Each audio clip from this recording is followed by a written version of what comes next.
Okay, good. Okay, so today we are going to be explaining viral replication, and then this is a picture of what happens, and then we'll explain it. Okay, so the first phase is adsorption, and this is when a virus finds a cell host and attaches itself to the receptor sites on the cell membrane. Next, the cell membrane becomes penetrated by the virus. Then the virus becomes enclosed in a vesicle or like a vacuole.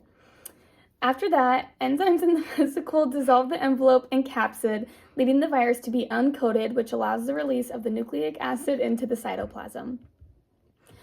The nucleic acid then takes over the host. How this is done is dependent on whether the virus is made of DNA or RNA.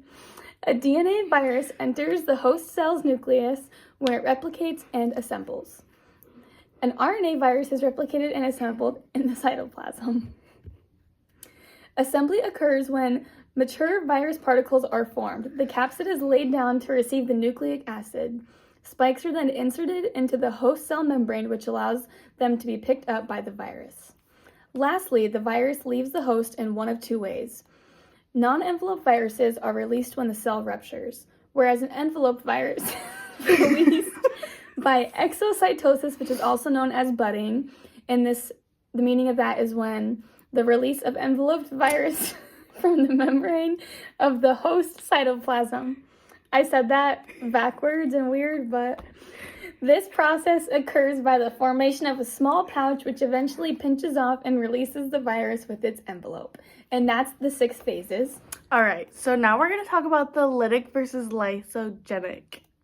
The lytic cycle occurs when a virus replicates inside the host cell and eventually bursts to release a new virus.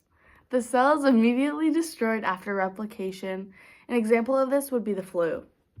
The lysogenic cycle occurs when a virus integrates into the host cell's DNA and has the ability to stay dormant. It has the potential to eventually switch to the lytic cycle and cause the cell to burst.